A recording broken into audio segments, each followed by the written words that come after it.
माए में कुछ झोरना मंगा by Sam Asif, episode number 43, second last episode. आज सब लोग सैम के फार्म हाउस पर इकट्ठे हुए थे। सैम ने साहिर और अंशरा को अपनी फैमिली में वेलकम करने के लिए सबको फार्म हाउस पर दावत दी थी, जिसमें अफान की फैमिली के साथ साथ रहमान साहिब की पूरी फैमिली, सैफ साहिब की पूरी फैमिली और बिया की फैमिली से आनी और अहमद ने शिरकत की थी। खाना एक खुशगवार माहौल में खाया गया था। चूँकि आनी की बढ़ती उम्र की वजह से वो ज़्यादा बीमार रहती थी, इसलिए अहमद आनी को लेकर वापस सैम के घर चला गया था, जबकि बाकी सब अभी भी वहीं मौजूद थे। जब सैम के गार्ड ने सैम को एक कोरियर लाकर पकड़ाया, कोरियर पर अपना नाम देखते सैम कुछ परेशान हुई। परेशानी की वजह इस कोरियर पर अपना नाम देखना ना था, क्योंकि सैम को अपने बिजनेस की वजह से अक्सर ऐसे कोरियर्स में मुख्तलिफ दावतों के इन्विटेशंस मिलते रहते थे। परेशानी की वजह इस पर भेजे जाने वाले का नाम था, जिसे पढ़ते सैम एक ही मिनट में समझ चुकी थी कि ये कोरियर भेजने वाला कोई और नहीं बल्कि मिनहाज ग्रुप ऑफ इंडस्ट्रीज का लीगल एडवाइज़र और मिनहाज साहिब का पर्सनल लॉयर है। सैम को कोरियर हाथ में पकड़े परेशानी से इस कोरियर को देखते, किसी सोच में गुम देखते सब लोग ही परेशान हुए थे। क्या हुआ सैम, ऐसा क्या कोरियर आ गया जो तुम इतनी परेशान हो रही हो? अभी सैम इसी परेशानी में गुम थी कि इस कोरियर को खोले या नहीं, जब इसे अजलान की परेशान सी आवाज़ सुनाई दी, जिस पर सैम ने चेहरा उठाते सबकी तरफ देखा। सबको परेशान सा अपनी तरफ देखता पाकर सैम ने नफ़ी में सर हिलाते वो कोरियर खोला, तो इसमें से एक ख़त मौसूल हुआ जो शायद नहीं यकीनन काफ़ी साल पुराना था। इस ख़त की मलगजी सी हालत ही इस बात को ज़ाहिर कर रही थी कि यह ख़त काफ़ी साल पहले किसी ख़ास मकसद की वजह से लिख कर सैम के लिए छोड़ा गया है। इस ख़त को देखकर सब लोग ही परेशानी से सैम की तरफ मतवज्जा थे, जो जैसे जैसे इस ख़त को पढ़ती जा रही थी इसके चेहरे के खूबसूरत नकूश सख्त होते जा रहे थे। इस ख़त को पढ़ते सैम का रद्द-ए-अमल देखते अजलान आगे बढ़ा। इससे पहले अजलान सैम के हाथ से वो ख़त पकड़ता, सैम गुस्से से इस ख़त को फाड़ती दूर उछाल गई। सैम की इस हरकत पर सब ने इसे हैरानगी से देखा। ऐसा क्या था इस ख़त में जो तुम इतने गुस्से में आ गई हो? अजलान के सवाल पर सैम गुस्से से एक नज़र इसे देखती तेज़ कदम उठाती अपनी गाड़ी की तरफ बढ़ी, तो सब ने परेशानी से इसे देखा। फिर बाकी सब लोग भी फ़ौरन से गाड़ियों में बैठते इसके पीछे चल दिए। तकरीबन 1 घंटे बाद सैम ने अपनी गाड़ी एक ऊंची सी शीशे वाली बिल्डिंग के बाहर रोकी, तो बिल्डिंग के गार्ड्स ने हैरान होते फ़ौरन से बीच में लगा बैरियर खोला, तो सारी गाड़ियां आगे पीछे इस बिल्डिंग में दाखिल हुई। वो बिल्डिंग के जिसके बाहर बड़ा बड़ा सा मिनहाज ग्रुप ऑफ इंडस्ट्रीज लिखा हुआ था। सैम को इतने सालों बाद इस बिल्डिंग में दाखिल होते देखकर बिल्डिंग में काम करने वाले एम्प्लॉयज़ का सांस खुश्क हुआ, क्योंकि सैम इस बिल्डिंग में तभी कदम रखती थी जब किसी को इस बिल्डिंग से बाहर करना होता था या फिर बिजनेस में कोई बहुत बड़ा लॉस होता था। आम दिनों में तो सैम ने इस बिल्डिंग की तरफ रुख करना तो जैसे खुद पर हराम कर रखा था। सैम को देखते मिनहाज ग्रुप ऑफ इंडस्ट्रीज़ में काम करने वाले एम्प्लॉयज़ में हलचल मची थी, जबकि सैम के साथ बाकी सब लोगों में खड़ी मासूम सी नकूश वाली वाइट जीन्स और ब्राउन फ्रॉक में मलबूस मिन्हा को देखकर सब एक दूसरे को इशारे करने लगे। मिन्हा की शक्ल के मासूम नैन नक्श अपने बाप पर थे। यूँ कहना गलत ना था कि मिन्हा मिनहाज ईरानी का फीमेल वर्जन थी, जबकि इसने आंखों का रंग अपनी माँ से चुराया था, इसलिए कोई भी मिन्हा को बआसानी पहचान सकता था कि वही मिनहाज ईरानी की इकलौती वारिस है। सैम गुस्से से चलती जैसी रिसेप्शन तक पहुंची, तो एक लड़की फ़ौरन से सैम के पास आई और इसने चेहरे पर एक प्रोफेशनल मुस्कुराहट सजाई। अस्सलाम वालेकुम मैम। इसके सलाम करने पर सैम हाँ में सर हिलाती सलाम का जवाब देती आगे की जानिब बढ़ती गई, जिस पर वो लड़की भी तेज़ी से सैम के साथ चलने लगी। सैम सीधी जाती मिनहाज साहिब के कमरे में दाखिल हुई। मुझे 5 मिनट में बिलाल लशारी अपने ऑफिस में चाहिए। Yes ma'am. सैम की बात सुनते वो लड़की हाँ में सर हिलाती जवाब देती बाहर की जानिब बढ़ी, जबकि सैम खामोशी से जाती पावर सीट पर बैठती सबको इशारे से सामने पड़े सोफे पर बैठने का इशारा कर गई। ठीक 5 मिनट बाद कमरे का दरवाज़ा नॉक हुआ और सैम की इजाज़त देने पर एक 28-29 साल का इंतहाई खूबसूरत नौजवान वकीलों के मखसूस यूनिफॉर्म में मलबूस कमरे में दाखिल हुआ और एक पेशा वराना मुस्कुराहट के साथ सैम की तरफ बढ़ा। अस्सलाम वालेकुम, आज आपने इस बंदा नाचीज़ को कैसे याद किया? वालेकुम अस्सलाम, मुझे तुमसे कुछ डिस्कस करना था। बिलाल लशारी ने मुस्कुराते हुए सलाम करते सवाल दागा, तो सैम ने फ़ौरन जवाब देते हाथ से टेबल के पार पड़ी कुर्सियों पर बैठने का इशारा किया, जिस पर वो शख्स हाँ में सर हिलाता एक कुर्सी संभाल गया। बिलाल लशारी, तुम्हारे वालिद साहिब Haroon Lashari Minhaj group of industries के लीगल एडवाइज़र और मिनहाज साहिब के पर्सनल लॉयर रह चुके हैं, और इनकी रिटायरमेंट के बाद ये ओहदे तुमने संभाल लिए हैं। जी बिल्कुल ऐसे ही है। तो मैं जानना चाहती हूँ, आज जो कोरियर मुझे मेरे फार्म हाउस पर भेजा गया है वो तुमने भेजा है या तुम्हारे वालिद साहिब ने? क्योंकि इसके ऊपर सिर्फ भेजने वाले का ओहदा यानी कि मिन्हाज ग्रुप ऑफ इंडस्ट्रीज़ का लीगल एडवाइज़र और मिन्हाज साहब का पर्सनल लॉयर लिखा था। बिलाल की कुर्सी संभालने पर सैम अपने दोनों हाथों की उंगलियां एक दूसरे में उलझाती, टेबल पर कोहनियां टिकाती, हल्का सा आगे को झुकती बोली। जिस पर बिलाल ने हाँ में सर हिलाते जवाब दिया तो सैम ने अगला सवाल दागा, जिस पर पहले तो बिलाल के माथे पर हल्के से बल नमूदार हुए। फिर जैसे सैम का सवाल समझते वो पेशावराना अंदाज में हल्का सा मुस्कुराया और ठीक सैम की तरह टेबल पर हाथ रख गया। वो कोरियर मैंने ही आपको भेजा था, मगर मैं नहीं जानता उस कोरियर में ऐसा क्या था जिसकी वजह से आप इतना गुस्से में हैं। मुझे बस बाबा ने बोला था वो कोरियर आपको भेजने को, तो बस मैंने वो कोरियर बिना खोले आपको भेज दिया। मुझे मिन्हाज साहिब की तमाम प्रॉपर्टीज़ की लिस्ट चाहिए। इनकी कितनी ज़मीनें हैं, कितने फार्म हाउस हैं और कितने घर या फ्लैट हैं और किस किस मुल्क में हैं। मुझे सब इन्फॉर्मेशन चाहिए। इन सब चीज़ों की लिस्ट मुझे 1 घंटे में इस टेबल पर हर हाल में चाहिए। Client privilege. बिलाल की बात सुनते सैम फ़ौरन बोली तो बिलाल ने कंधे उचकाते जवाब दिया, जिस पर सैम ने अपना आईब्रो उचकाते बिलाल को देखा। आई एम सॉरी मैम, मगर मैं ऐसा नहीं कर सकता। क्लाइंट प्रिविलेज की वजह से मैं मिन्हाज साहिब की कोई भी इन्फॉर्मेशन आपको नहीं दे सकता।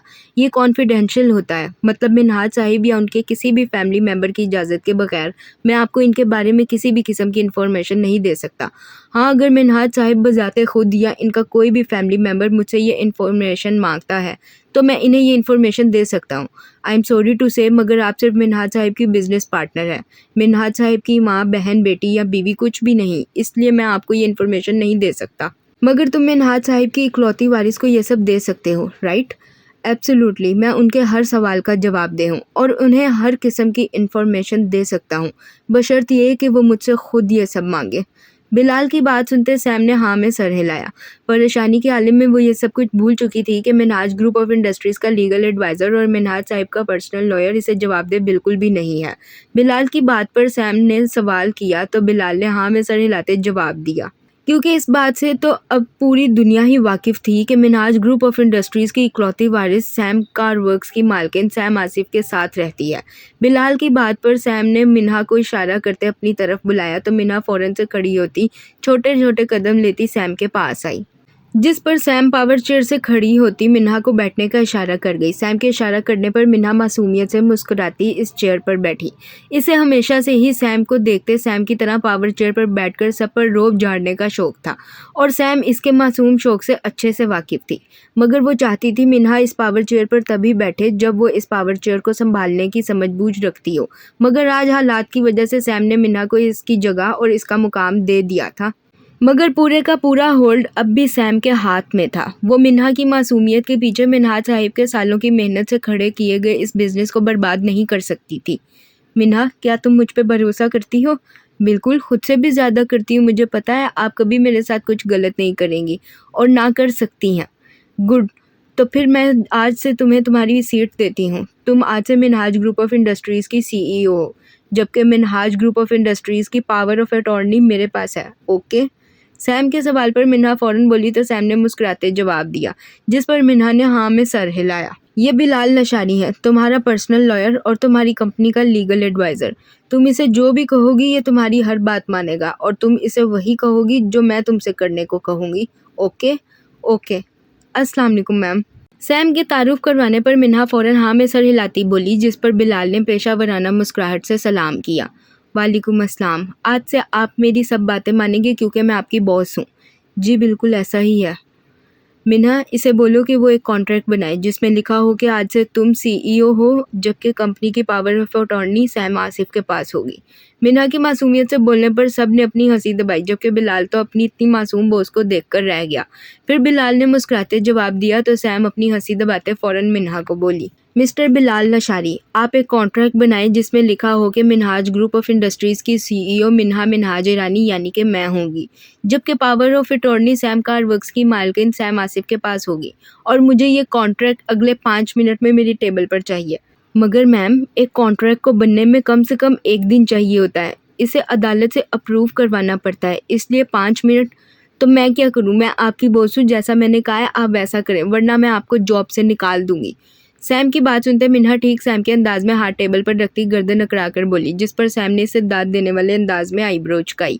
जबकि मिन्हा अपनी आखिरी बात करती अपने सामने पड़ी टेबल पर उंगली मारती बोली तो बिलाल ने परेशानी से पहले मिन्हा फिर सैम को देखा। फिर 2 मिनट बाद बिलाल फौरन बोला तो मिन्हा इसकी बात काटती गुस्से से बोलती धमकी दे गई, जिस पर बिलाल ने मासूमियत से सैम की तरफ देखा, जिस पर सैम अपनी हंसी दबाती कंधे उचका गई। जबकि मिन्हा की बात पर और बिलाल की शक्ल देखते कमरे में मौजूद बाकी तमाम नफूसों ने कहका लगाया, मिन्हा कॉन्ट्रैक्ट कल तक तैयार होगा। तुम एक काम करो, तुम अगले आधे घंटे में इससे प्रॉपर्टी डिटेल्स ले लो और कॉन्ट्रैक्ट जल्द से जल्द बनवाने का बोलो।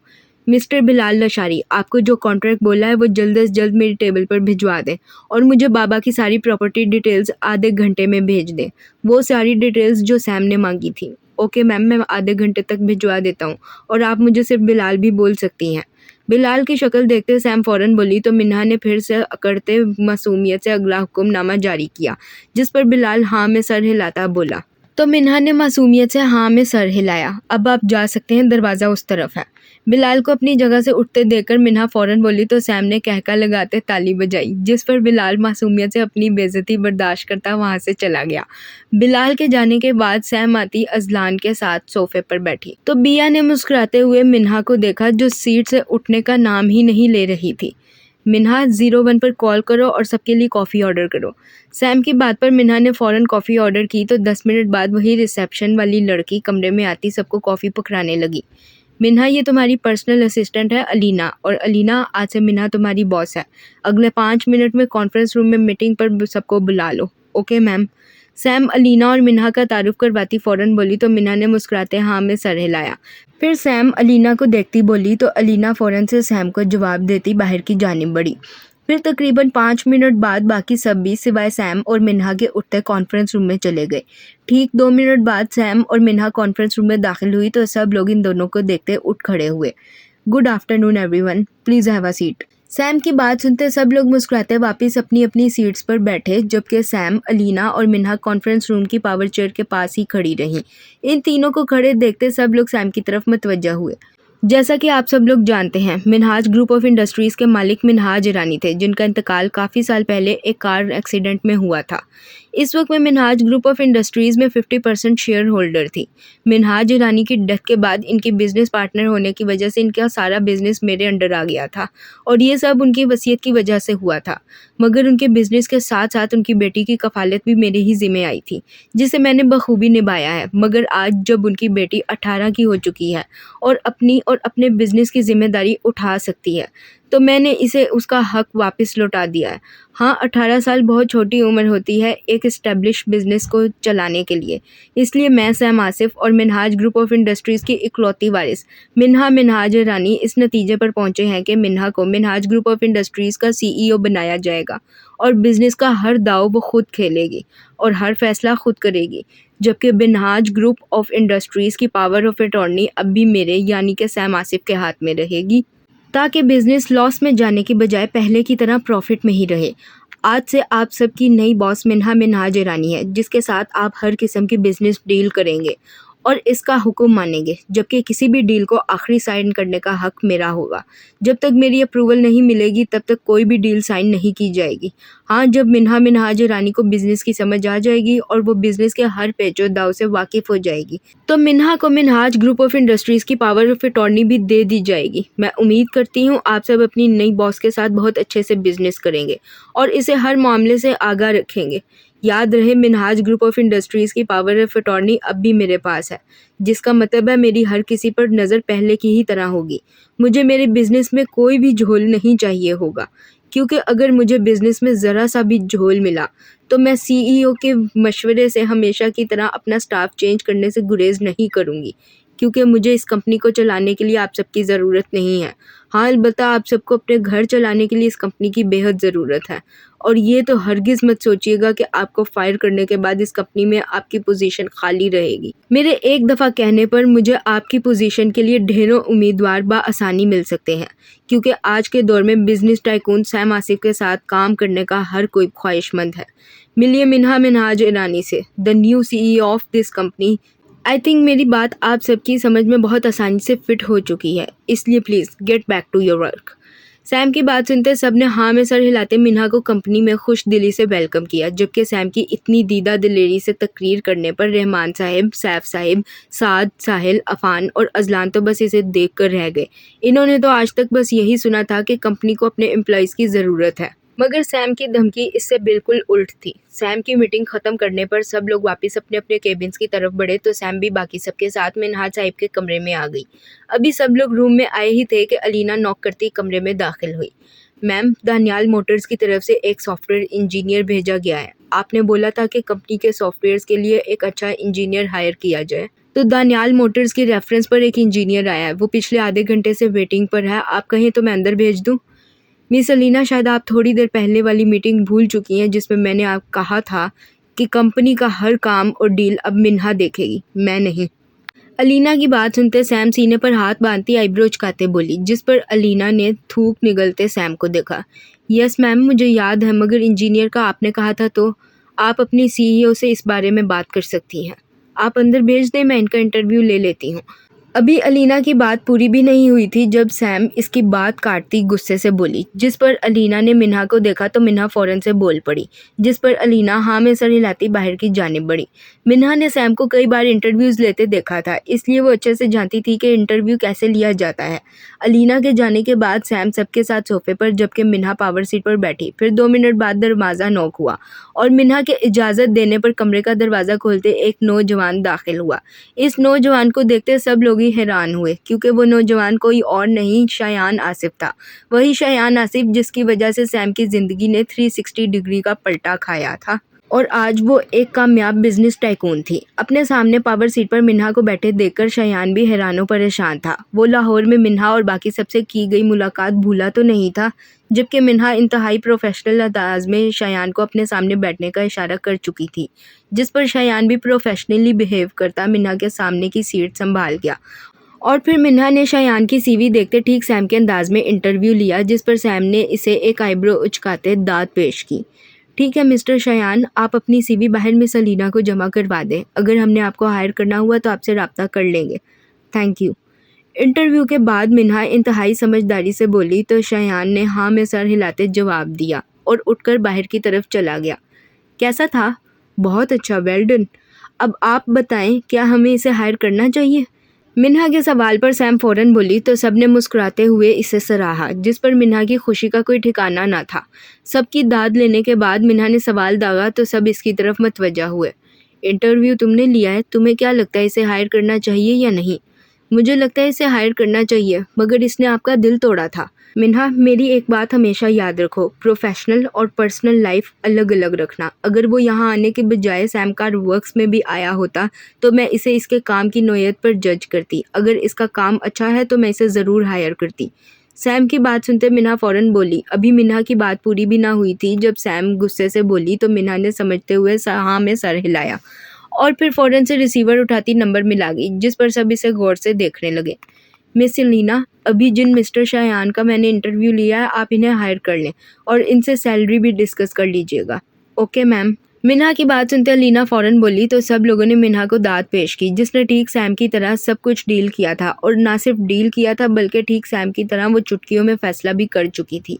मिन्हा की इतनी समझदारी पर सैम ने होले से ताली बजाते इम्प्रेस होने वाले अंदाज में इसे देखा था। फिर दोबारा से कमरे का दरवाज़ा नोक हुआ और इजाज़त मिलने पर बिलाल लशारी कमरे में दाखिल हुआ। मैम, आपके फादर की सारी प्रॉपर्टीज़ की इन्फॉर्मेशन मैंने इस फाइल में लिख दी है और आपका कॉन्ट्रैक्ट भी रेडी करके कोर्ट अप्रूवल के लिए भिजवा दिया है। Well done mister Bilal. क्या मिन्हाज साहिब का DHA फेज़ 8 में कोई फार्म हाउस है? बिलाल की बात सुनते मिन्हा मुस्कुराते बोली तो सैम ने फ़ौरन से टेबल के पास आती फाइल उठाती खोल गई।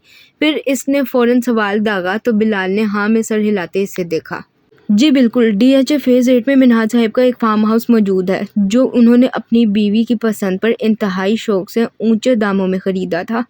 मुझे इस फार्म हाउस में जाना है, अभी के अभी। ठीक है, मैं आपको लोकेशन दे देता हूँ, मगर मिन्हा मैम की इजाज़त चाहिए होगी। बिलाल की बात सुनते सैम फ़ौरन बोली तो बिलाल ने भी फ़ौरन जवाब देते मिन्हा को देखा, जो मासूमियत से इन दोनों को देख रही थी। मैं आपको इजाज़त देती हूँ। मिन्हा की बात सुनते बिलाल ने हाँ में सर हिलाते फ़ौरन से लोकेशन सैम को सेंड की। तो लोकेशन देखते हुए सैम मिन्हा को इशारा करती फ़ौरन से बाहर की जानिब बढ़ी, जिस पर बिलाल के सिवा बाकी सब भी सैम के पीछे बाहर की जानिब बढ़े। सैम सीधी जाती अपनी गाड़ी में बैठी और फिर मिन्हा के अपने साथ पैसेंजर सीट संभालने पर सैम अपनी गाड़ी जन से मिन्हाज ग्रुप ऑफ इंडस्ट्रीज की बिल्डिंग से भगा ले गई, जबकि सैम के पीछे पीछे बाकी सब भी इसके साथ ही अपनी गाड़ी भी भगा ले गए। इन्हें इस वक्त सैम की ये हरकतें बिल्कुल समझ नहीं आ रही थी। वो परेशानी से सैम के साथ साथ ही मौजूद थे ताकि सैम खुद इन्हें सब बताए और किसी भी मौके पर खुद को अकेला तो बिल्कुल महसूस ना करे। ये मंजर है कराची के एरिया कुरंगी क्रॉसिंग का, जहां पर इस वक्त आगे पीछे लाइन से 7 गाड़ियां चलती हर किसी को अपनी तरफ मतवज्जा कर रही थी। कुरंगी क्रॉसिंग कराची के मिडिल क्लास इलाकों में से एक है, जहां के रहने वाले दिन में चंद हज़ार की मामूली नौकरी करते हुए अपने घर का खर्च चलाते हैं। ऐसे में लाइन से 7 बड़ी बड़ी गाड़ियां अपने इलाके में देखते हुए इनका हैरान होना तो बनता ही था। वो सातों गाड़ियां लाइन से एक गली के किनारे पर रुकी थी। सैम को गाड़ी रोककर उतरते देखकर मिन्हा भी अपनी साइड का दरवाज़ा खोला था, जिस पर सैम ने इसे सख्ती से उतरने से मना किया था। और फिर सैम ने अपनी गाड़ी से उतरते सबको हाथ के इशारे से 5 मिनट का वेट करने का कहती इस गली के अंदर बढ़ी थी, जबकि सैम को इस गंदे और टूटे फूटे इलाके में जाते देखकर सभी हैरान थे। आखिर बिजनेस टाइकून सैम आसिफ का ऐसा कौन सा जानने वाला था जो यहाँ इस इलाके में रिहाइश पजीर था। अभी सब हैरानगी से सोच ही रहे थे जब सैम को एक 40-45 साल के आदमी के साथ इस गली से बाहर आते देखकर सब मजीद हैरान हुए थे। सैम ने इस आदमी को अपनी गाड़ी की पिछली सीट पर बिठाया था और फिर सैम जिस तेज़ी से इस इलाके में आई थी इसी तेज़ी से इस इलाके से निकलती चली गई थी। तकरीबन 1 घंटे बाद सैम ने अपनी गाड़ी डीएचए के एक आलीशान फार्म हाउस के बाहर रोकी थी। इस फार्म हाउस को देखकर सबकी आंखों में सताइश नमूदार हुई थी, जबकि इसके बाहर लगी नेम प्लेट पर मिन्हाज ईरानी के नाम की तख्ती लगे देखकर सब ने एक दूसरे को देखा था। सबकी आंखों में बस एक ही सवाल था कि आखिर सैम यहाँ क्यों आई है। गार्ड की तफ्तीश के 2 मिनट बाद ही मेन गेट खोल दिया गया था और वो सातों गाड़ियाँ लाइन से इस आलीशान फार्म हाउस में दाखिल होती इसके पोर्च में जाकर खड़ी हुई थीं। सैम, हम सब यहाँ क्यों आए हैं? क्योंकि मुझे जो ख़त मेरे फार्म हाउस पर मिला था इसमें लिखा था कि मिन्हाज ईरानी की औलाद अपने 25 साल पूरे होने पर पाकिस्तान लौटेगी और मुझसे अपनी इमानत वसूल करेगी, जबकि मेरे पास मिन्हाज ईरानी की सिर्फ 2 इमानतें हैं, एक मिन्हाज साहिब का बिजनेस तो दूसरी उनकी इकलौती औलाद। फिर ऐसे में ये कौन सी औलाद है जो मुझसे अपने 25 साल पूरे होने पर इमानत वसूल करेगी? इस औलाद और इस इमानत के बारे में जानने के लिए मैं यहाँ आई हूँ, क्योंकि उस खत में साफ लिखा था कि इस अमानत का राज उनके पसंदीदा फार्म हाउस में दफन है और इस बात से पूरी दुनिया वाकिफ़ है कि मिन्हाज साहिब की पसंद हमेशा वही रही है जो उनकी बीवी की पसंद रही है और उनकी बीवी को यह फार्म हाउस बेइंतहा पसंद था। मगर मिन्हा उनकी वाहिद औलाद है और उसके अभी 25 साल के होने में 7 साल पड़े हैं। अजलान के सवाल पर सैम फ़ौरन बोली तो अफान ने परेशानी से जवाब दिया, जिस पर साहिल और साद ने भी हाँ में सर हिलाया। तुम लोगों ने शायद मेरी बात ठीक से सुनी नहीं। इस ख़त में लिखा था मिन्हाज साहिब की औलाद अपने 25 साल पूरे होने पर पाकिस्तान लौटेगी और मुझसे इमानत वसूल करेगी। मिन्हा तो कभी पाकिस्तान से बाहर गई ही नहीं, ना मिन्हाज साहिब की ज़िंदगी में और ना उनकी ज़िंदगी के बाद। तो फिर इससे साफ जाहिर होता है कि यहाँ पर मिन्हाज साहिब की औलाद से मुराद मिन्हा नहीं कोई और है और वो जल्द 25 साल का होने वाला है। बस इसी औलाद के बारे में पता करने में यहाँ आई हूँ। तुम इतने वसूख से कैसे कह सकती हो कि वो शख्स जो कोई भी है 25 का होने वाला है और हो सकता है उसकी इमानत मिन्हाज साहिब का बिजनेस हो? क्योंकि मुझे वो ख़त मिन्हाज साहिब की वफ़ात के फ़ौरन बाद उनके लॉयर ने नहीं दिया था, जब इसने मिन्हाज साहिब की वसीयत मुझे दी थी, बल्कि इतने साल बाद अब जाकर दिया है। इससे साफ ज़ाहिर है मिन्हाज साहिब ने अपने वकील से साफ बोला था कि उस शख्स के 25 साल के होने पर ही मुझे वो ख़त दिया जाए और मैं अच्छे से जानती हूँ हारून लाशारी कभी भी मुझे इस ख़त का मतलब नहीं समझाएगा। मुझे ख़ुद इस ख़त की तह तक जाना होगा। इसीलिए मैं हारून लाशारी पर वक्त बर्बाद करने की बजाय मिन्हाज साहिब के वफ़ादार गार्ड सिराज को यहाँ अपने साथ लाई हूँ। ये मुझे इस इमानत और राज तक पहुँचा देगा। सैम की बात समझते सैफ साहिब परेशानी से बोले तो सैम ने फ़ौरन से जवाब देते इस 40 साल के आदमी का तारुफ करवाया। ये तो मिन्हाज साहिब का वफ़ादार गार्ड है, फिर ये तुम्हें क्यों राज बताएगा? तुम भूल रहे हो, मैं सैम आसिफ हूँ। मेरे लिए इनका गार्ड ख़रीदना मुश्किल काम नहीं था और सबसे बड़ी बात, मैंने इसे सिर्फ मिन्हा के नाम से ख़रीदा है, किसी पैसे के ओझ नहीं। अब अगर एजेंट साहिब की तफ्तीश हो गई हो तो अंदर चलें। अजलान के सवाल पर सैम मुस्कुराती बोली और फिर इसने सवाल दागते आईब्रो उचकाया तो सब ने हाँ में सर हिलाते अपनी मुस्कुराहट दबाई। फिर वो सब लोग फार्म हाउस के अंदर की जानिब बढ़ गए। सिराज, मुझे वो राज चाहिए जिसका मैंने तुम्हें बताया था और जिसे देने के लिए तुम मेरे साथ यहाँ आए हो। फार्म हाउस के लाउंज में दाखिल होते ही सैम फ़ौरन बोली, तो सिराज ने हाँ में सर हिलाया और इन सबको लेते फार्म हाउस की बेसमेंट की तरफ बढ़ा। बेसमेंट में आते ही सिराज ने एक बोसीदा सी अलमारी को हटाना चाहा, मगर वह अपनी पूरी कुवत लगाकर भी इस अलमारी को ना हिला सका। सिराज को अलमारी हटाने में नाकाम होते देखकर अजलान, साहिल, साद और अफान आगे बढ़े और फिर इन चारों ने मिलते अपनी पूरी कुवत लगाकर वो अलमारी खिसकाई तो इस अलमारी के पीछे इन्हें एक बड़ा सा फ्रेम नजर आया। इस फ्रेम में मिन्हाज साहिब की फैमिली फोटो लगाई गई थी। 30 साल के मिन्हाज साहिब वजाहत के शाहकार बने अपनी भरपूर पर्सनैलिटी के साथ खड़े थे। इनके बिल्कुल साथ ही 28 साला इंतहाई खूबसूरत इनकी अहलिया सोफिया मिन्हाज ईरानी खड़ी थी, जबकि 2 साला मिन्हा मिन्हाज ईरानी इन दोनों के बीच में खड़ी मासूमियत से मुस्कुरा रही थी। इस फैमिली फ़ोटो को देखते मिन्हा 2 कदम आगे बढ़ी। मुझे मिन्हा साहिब ने बस इतना कहा था कि जब भी आप या मिन्हा बेटी इनके किसी राज का पूछने आए तो मैं इन्हें ये फ़ोटो फ्रेम दे दूँ। इसके अलावा उन्होंने मुझे कुछ नहीं बताया। ठीक है सिराज, तुम जा सकते हो, बहुत शुक्रिया। सिराज की बात सुनते सैम फौरन बोली तो सिराज हाँ में सर हिलाता वहाँ से निकलता चला गया, जबकि सिराज के जाने के बाद सैम मज़ीद परेशान हुई। अब क्या करना है? बाबा, मम्मा? अजलान के सवाल पर अभी सैम ने बोलने के लिए मुंह खोला ही था जब इनकी समातों से मिन्हा की मासूम आवाज़ टकराई, जिस पर सब लोग इसकी तरफ मतवज्जा हुए। मिन्हा अपने माँ बाप को देखती आंखों में नमी लिए फ़ौरन से इस फ्रेम पर हाथ रख गई। अभी मिन्हा ने हाथ रखा ही था कि अचानक से इस फ्रेम में नीले रंग की रोशनी चमकी, जिस पर मिन्हा डरते हुए फ़ौरन पीछे हुई, जबकि बाकी सब दिलचस्पी से इस मंजर को देखने लगे। अभी मिन्हा 2 कदम ही पीछे हुई थी कि अचानक से पूरे बेसमेंट की बत्तियां रोशन हुई। Welcome miss Minha Minhaj Irani, I am your AI assistant Sophie, how can I help you? अभी सब लोग परेशान से खड़े इस मंजर को समझने की कोशिश कर ही रहे थे जब अचानक से एक AI असिस्टेंट 3D ग्राफिक्स की वजह से नमूदार हुई और वो मिन्हा को देखती हल्की सी मुस्कुराहट से बोली। इस असिस्टेंट को देखकर कहीं से भी नहीं लगता था कि वो कंप्यूटराइज्ड असिस्टेंट है, बल्कि इसे देखकर एक असल लड़की का ही गुमान होता था। इस AI असिस्टेंट को देखकर मिन्हा परेशानी से पीछे को हुई तो सैम ने इसे बाजू से पकड़ा। मिन्हा, इससे पूछो इससे किसने बताया है? तुम तुम्हें किसने बनाया है? मुझे मिस्टर मिन्हाज ईरानी ने अपने दोस्तों के साथ मिलकर बनाया है। सैम के सवाल पर मिन्हा ने डरते सवाल किया तो सोफी ने फ़ौरन जवाब दिया, जिस पर मिन्हा ने सैम को देखा। तुम्हें मिन्हाज साहिब ने किस मकसद के लिए बनाया था?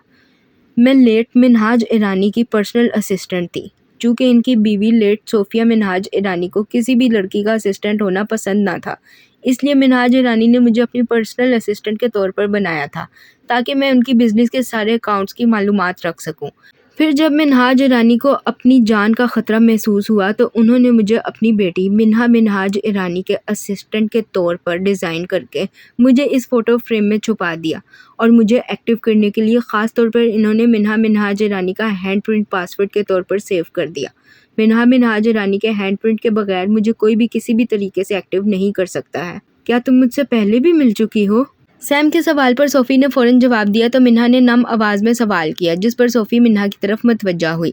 बिल्कुल, फ़ोटो फ्रेम में लगी ये तस्वीर तब की है जब मैं पहली बार आपसे मिली थी और मुझे ख़ास तौर पर आपके लिए डिज़ाइन करके मिन्हाज साहिब ने अपने वो राज जो इस दुनिया में आकर इनके लिए बेइज्जती की वजह बनते, मेरे अंदर सेव करके मुझे इस फ़ोटो फ्रेम में छुपा दिया था। तुम्हारी लास्ट लॉगिन डेट क्या है? 24 जनवरी 2018। सोफ़ी की बात सुनते सैम ने फ़ौरन सवाल किया तो सोफ़ी ने अपनी लास्ट लॉगिन डेट बताई, जिस पर सैम ने एक गहरा सांस भरा। यानी कि मिन्हाज ईरानी और सोफ़िया मिन्हाज ईरानी के एक्सीडेंट से 2 दिन पहले। ऐसे क्या राज है जो मिन्हाज साहिब ने तुम्हारे अंदर सेव किए थे? हम इन राजों को जानने आए हैं। Processing, please enter password. Sam हल्की आवाज़ में परेशानी से बोली तो सब ने सैम को देखा। फिर सैम ने फ़ौरन सवाल किया तो सोफ़ी ने अपनी आंखों से एक प्रोजेक्टर की तरह स्क्रीन सामने बनी बड़ी सी सफ़ेद दीवार पर शो की और फिर वो फ़ौरन किसी कंप्यूटर की तरह बोलती एक फ़ोल्डर ओपन कर गई। वो फ़ोल्डर जिसका नाम एमा मिन्हाज ईरानी था। फ़ोल्डर खोलते ही सोफ़ी ने पासवर्ड मांगा तो सबने परेशानी से एक दूसरे को देखा, क्योंकि कोई भी इस फ़ोल्डर का पासवर्ड नहीं जानता था, जबकि सैम तो फ़ोल्डर का नाम देखते हैरान परेशान थी। इसकी मालूमात के मुताबिक मिन्हा या उससे जुड़ी किसी भी औरत का नाम एमा नहीं था। इस पर तजाद एमा के साथ मिन्हाज ईरानी का नाम देखते सैम तो ज़लज़लों की ज़द में आ गई। Please enter password. Minha Minhaj Irani, wrong password, please enter the correct password. Sophie के दोबारा पासवर्ड मांगने पर सब ने एक दूसरे को देखा। फिर साहिल फ़ौरन बोला तो सोफ़ी ने किसी कंप्यूटर की तरह पासवर्ड एंटर करते हुए रॉन्ग पासवर्ड का नोटिफिकेशन देते दोबारा से पासवर्ड मांगा, जिस पर सब लोग सैम को देखने लगे। मुझे पासवर्ड नहीं पता, तो अब क्या करें? क्या इस फ़ोल्डर के सिवा कुछ ऐसा है, कोई फ़ोटो, कोई और फ़ोल्डर या कोई वीडियो जो मिन्हाज साहिब ने मिन्हा के लिए छोड़ी हो? सैम की बात सुनते अफ़ान ने परेशानी से सवाल किया तो सैम ने आगे बढ़ते सोफ़ी से सवाल दागा। मिन्हाज ईरानी के लिए लेट मिस्टर मिन्हाज ईरानी ने सिर्फ और सिर्फ अपनी प्रॉपर्टीज़, बैंक डिटेल्स और बिजनेस अकाउंट्स की डिटेल्स सेव की हैं, ताकि फ्यूचर में मिन्हाज ईरानी की किसी भी चीज़ पर कब्जा ना हो सके। इसके साथ साथ लेट मिस्टर मिन्हाज ईरानी ने एक 2500 फ़ोटोज़ का एल्बम सेव किया है, जिसमें मिन्हाज ईरानी की पैदाइश की तस्वीर के साथ लेट मिस्टर मिन्हाज ईरानी की शादी की तस्वीर भी मेमोरीज़ के नाम से मौजूद हैं। और कोई ख़ास फ़ोल्डर या तस्वीर वगैरह? जी हाँ, लेट मिस्टर मिन्हाज ईरानी ने एक फ़ोल्डर और बनाया है। इस फ़ोल्डर का नाम इन्होंने फॉर सैम के नाम से सेव किया है और इस फ़ोल्डर में सिर्फ एक ही वीडियो सेव की गई है। सोफ़ी की बात सुनते अज़लान ने परेशानी से सवाल किया तो सोफ़ी ने फ़ौरन जवाब दिया, जिस पर सब ने परेशानी से एक दूसरे को देखा। आखिर ऐसा क्या था इस वीडियो में जो मिन्हाज साहिब ने इतने संभाल कर सैम के लिए रखा था? मैं वो वीडियो देखना चाहती हूँ। या अल्लाह, अब इस पर कोई पासवर्ड ना हो। लोडिंग। सैम की बात सुनते साहिल ने अपने दोनों हाथ उठाते बाकायदा दुआ की, जिस पर सब ने अपनी हंसी दबाई, क्योंकि मिन्हाज साहिब ने तकरीबन हर फोल्डर पर ही पासवर्ड लगाकर इसे सिक्योर किया हुआ था। अभी सब साहिल को ही देख रहे थे जब सोफ़ी किसी कंप्यूटर की तरह बोली, जबकि सामने दीवार पर बनी स्क्रीन पर वीडियो प्लेयर ऑन हो चुका था। इस वीडियो प्लेयर को ऑन होते देखकर सबने शुक्र का कलमा पढ़ा। आखिर कुछ तो इस असिस्टेंट ने इनको खोल कर दिया था, वो भी बिना पासवर्ड के। जैसे ही वीडियो ओपन हुई तो इन्हें सामने ही 2 साला मिन्हा बैठी नजर आई, जो मुस्कुराती हुई मासूमियत से अपना हाथ हिलाती कैमरे में देख रही थी। जबकि पीछे के मंजर से साफ पता चलता था कि ये वीडियो इसी फार्म हाउस के बेसमेंट में बनाई गई है। मिन्हा, तुम क्या कर रही हो? मैं हेलो कर रही हूँ बाबा। किसको हेलो कर रही हो तुम? ओहो बाबा, खुद को हेलो कर रही हूँ, आपको इतना भी पता नहीं चलता? मिन्हाज साहिब के सवाल पर 2 साला मिन्हा अपनी तोतली ज़बान में बोलती सबको हंसने पर मजबूर कर गई, जबकि मिन्हाज साहिब ज़रा सा झुकते कैमरे की तरफ देखते एक बार फिर से परेशानी से बोले तो मिन्हा ने अपने नन्हे से माथे पर हाथ मारते यूं जवाब दिया जैसे वो बाप की जहानत पर अफसरदा हो। जबकि इसकी बात सुनते मिन्हाज साहिब के साथ साथ वीडियो देखते सब लोग ही कहका लगा उठे। अच्छा, तो अब आपने हेलो कर लिया है खुद को, तो जाओ ऊपर, मम्मा बुला रही हैं। नो बाबा, आई एम नॉट गोइंग। क्यों मिन्हा? मम्मा सुला देती है, मुझे नहीं सोना। ठीक है, फिर मैं मम्मा के साथ जाकर सो जाता हूँ, आप खुद को हेलो करो। नो बाबा, बैड मैनर्स, मिन्हा सोएगी मम्मा साथ, मिन्हा को नींद आई है। मिन्हा की मासूमियत से बड़ी बातें सुनते सब लोग ही मुस्कुराते इस वीडियो को देखने लगे, जबकि 2 साला मिन्हा बड़ी चालाकी से बाप को माँ से दूर करती, नींद का बहाना करती ऊपर की जानिब भागी थी। 2 साला मिन्हा के जाने के बाद मिन्हाज साहिब इंतहाई संजीदगी से कैमरे के सामने बैठे। इनके चेहरे की परेशानी देखते बेसमेंट में खड़े सब लोग भी परेशान हुए। कैमरे के सामने बैठते ही मिन्हाज साहिब ने संजीदगी और परेशानी से बोलना शुरू किया। अस्सलाम वालेकुम, कैसी हो सैम? मैं ये वीडियो ख़ास तुम्हारे लिए रिकॉर्ड कर रहा हूँ और उम्मीद करता हूँ तुम इस वीडियो को आखिर तक देखोगी। मुझे समझ नहीं आ रहा मैं कहाँ से शुरू करूँ। देखो, मैं नहीं जानता तुम जब ये वीडियो देखोगी मैं तब तक ज़िंदा होऊंगा भी या नहीं। तुम मेरी कंपनी के हर राज और बात से वाकिफ़ हो, इसलिए मैं खुलकर तुम्हें आज सब बताने वाला हूँ। तुम मेरे लिए सिर्फ एक पार्टनर नहीं बल्कि इससे बढ़कर कहीं ज़्यादा हो। मैं तुमसे हमेशा बोलता हूँ तुम मेरी एक फैमिली मेम्बर हो, और ऐसा ही है। मैंने तुम्हें हमेशा अपनी बहन समझा है और यही वजह है कि आज मैं अपनी ज़िंदगी के सारे राज इस वीडियो में रिकॉर्ड करके सेव कर रहा हूँ, ताकि कल को जब मैं ना हूँ तो तुम ये वीडियो देख के मेरे बच्चों की ज़िंदगी के लिए अच्छा फ़ैसला कर सको। मुझे पूरा यकीन है तुम जब ये वीडियो देखोगी तो मैं इस दुनिया में नहीं होऊंगा, क्योंकि हमारी राइवल कंपनी लगारी एम्पायर मुझ पर 2 बार जानलेवा हमला कर चुके हैं और इस वक्त मुझे अपनी ज़िंदगी का बहुत ख़तरा है। वो सिर्फ मुझे नहीं, मेरी पूरी फैमिली को ख़त्म करना चाहते हैं। इसलिए मैंने पहले से ही मिन्हा का फ्यूचर गार्डियन तुम्हें बना दिया है और ये इसका एग्रीमेंट है जो मैं अपने पर्सनल लॉयर हारून लाशारी को साइन करके दे दूंगा, ताकि मेरी मौत के अगले ही मिनट मेरी मिन्हा महफूज हाथों में चली जाए, वरना तो तुम जानती हो ये दुनिया वाले इसे नोच खाएंगे। सैम, मेरी मिन्हा का बहुत ख्याल रखना, मेरी परी को इसकी हर खुशी देना। मिन्हा की गार्डियनशिप के साथ मैं तुम्हें मिन्हा की ज़िंदगी का एक और बड़ा फ़ैसला बताना चाहता हूँ जो मैंने अभी से ले लिया है। जानता हूँ मिन्हा अभी सिर्फ 2 साल की है, मगर मैं फिर भी ये फैसला लेने पर मजबूर हुआ हूँ, क्योंकि तुम मिन्हा को हमेशा तो अपने साथ नहीं रख सकती। ज़िंदगी में एक ऐसा मोड़ भी आएगा जब तुम मेरी नन्ही परी को रुखसत करोगी। इसीलिए मैं इस शख्स का इंतखाब अभी से कर लिया है, जिसके साथ तुम मेरी परी को बिला झिझक रुखसत कर सको। मिन्हाज साहिब की ये बात सुनते साद और मिन्हा ने अपना सांस रोक लिया, जबकि बाकी सब भी इस शख्स का नाम सुनने को बेताब हुए, जिसका फैसला मिन्हा के बाप ने खुद किया है। सैम को लगा जैसे वो इस अमानत का बताने वाले हैं जिसका जिक्र इस खत में मौजूद था। मिन्हाज साहिब खामोशी से अपना लैपटॉप उठाते बेसमेंट की दूसरी जानिब बढ़े, जहाँ पर 2 अधेड़ उम्र मर्द बैठे अपने सामने रखे लैपटॉप पर कुछ काम कर रहे थे। इन दोनों मर्दों की पुश्त मिन्हाज साहिब की तरफ थी, जिसकी वजह से कोई भी इनकी शक्ल नहीं देख सकता था। फिर मिन्हाज साहिब ने अपने हाथ में पकड़ा लैपटॉप एक आदमी के सामने रखा तो वो आदमी हल्का सा मुस्कुराया, जबकि इस आदमी को देखते सैफ, साहिल, साद, सादिया, वर्षा, अजलान, रहमान साहिब और शैला ने परेशानी से एक दूसरे को देखा। दादाजी, अजलान की सरगोशी नुमा आवाज़ पर सब इसकी तरफ मतवज्जा हुए, मगर तभी मिन्हाज साहिब एक दफ़ा फिर बोलना शुरू हुए। सैम, इनसे मिलो, ये मेरे बाबा के दोस्त हैं आज़म मंसूर, और मैंने और आज़म साहिब ने एक फ़ैसला किया है और हम दोनों ही उम्मीद करते हैं तुम इस फ़ैसले पर पूरा उतरोगी। आज़म साहिब के एक बहुत ही अच्छे दोस्त हैं वलीद मलिक, मैंने उनके पोते से मिन्हा की बात पक्की की है। वलीद साहिब के 2 बच्चे हैं, एक बेटी है जो कि आज़म साहिब की बहू भी हैं, और एक बेटा है सैफुद्दीन मलिक। मैंने सैफुद्दीन मलिक के बेटे से मिन्हा की बात पक्की की है। बेटे, हम दोनों जानते हैं कि मिन्हा और मेरा पोता अभी बहुत छोटे हैं, मगर हमें ये फ़ैसला मुनासिब लगा है। हमने सिर्फ ज़बानी कलामी ये रिश्ता पक्का किया है क्योंकि ये तो नसीब का खेल है।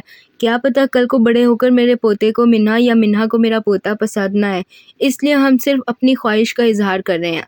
वक्त आने पर जो तुम्हें सही लगे या नसीब में लिखा हो वही करना, मगर हमारी ख्वाहिश का ख्याल ज़रूर करना। मिन्हाज साहिब की बात पर आज़म साहिब भी अपने झुर्रियों से भरे चेहरे के साथ मुस्कुराते बोले तो साद ने शिद्दत से दुआ की कि आज़म दादा मिन्हा के लिए साहिल का नहीं इसका नाम ले।